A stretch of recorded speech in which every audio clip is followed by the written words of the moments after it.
आज मैं स्कूल जा रही हूँ क्योंकि आज मेरा हिंदी का टेस्ट है, कल इंग्लिश का है। तो फिर आज मेरा 2 तारीख को एग्ज़ाम ख़त्म हो जाएगा, फिर तो छुट्टी देगा। আমাদের খাওয়া দাওয়া হয়ে গেছে, এখন জল খুলে গেছে, সাপ্লাই জল। তো বাসন টাসন সব ধুয়ে নিয়েছি। ডালটা সিটি মেরেছিলাম, জল বেশি হয়ে গেছিলো একটু,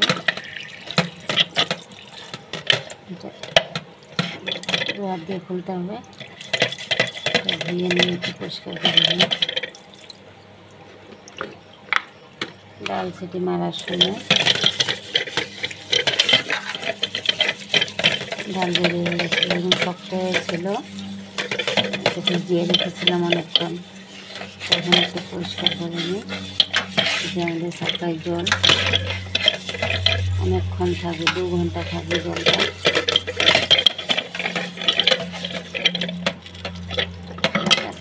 খুলে গেছে,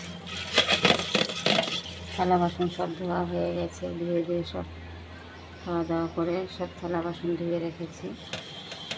বাসন টাসন পরিষ্কার হয়ে গেছে। এটাই লাস্ট ছিল, ভালো লাগে না, দেখতে কেমন লাগছে, তাই এটাও ধুয়ে নিচ্ছি।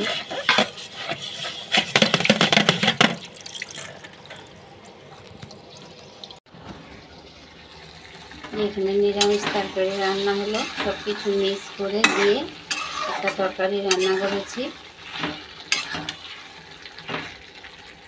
আর এখানে ডাল করেছি পেঁপে আর বিনস দিয়ে। মেয়ের জন্য রোজ পেঁপে দিতে হয়, ডক্টর বলেছে মেয়েকে রোজ পেঁপে সবজি খাওয়াতে। তো অনেক কিছু সবজি খাওয়াতে পারি না, পেঁপেটা খাওয়াই, বিনস খাওয়াই।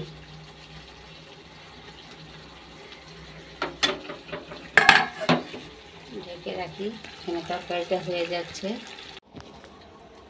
এই যে এইভাবে মেখে মাছটা বসিয়ে দিয়েছি, এখন আস্তে আস্তে হতে থাকবে। আবার একটু উল্টিয়ে দেব, তারপর হয়ে যাবে। এই যে মাছের তরকারিটা রান্না হয়ে গেছে, এখন নামিয়ে নেব। পাবদা মাছের রেসিপি, কড়াইয়ের মধ্যে মাখা। এখানে মেয়ের জন্য ভাত বেড়ে নিয়েছি, পেঁপে আর বিনস দিয়েছি ডালের মধ্যে, ওই দিয়ে ওর পাপার জন্য ভাত বেড়েছি। ভাত খেতে ডাকবো। ডাল, নিরামিষ তরকারি আর পাবদা মাছের তরকারির সাথে।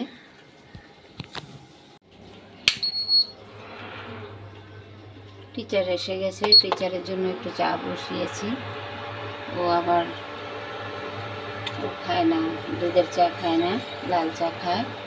একটু লাল চা বানিয়ে নেব টিচারের জন্য। চা পাতা দিয়ে দিলাম, চিনি দিয়ে দিই একটু।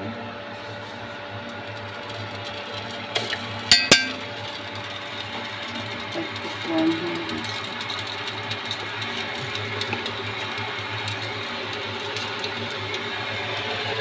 চা পাতা দিয়ে দিলাম। আদা দিয়ে করে রেখেছি, একটু আদা দিয়ে দিচ্ছি।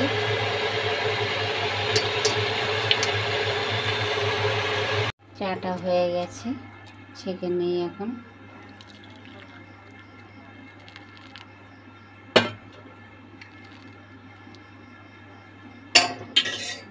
টিচারকে দিয়ে আসবো এখন চাটা।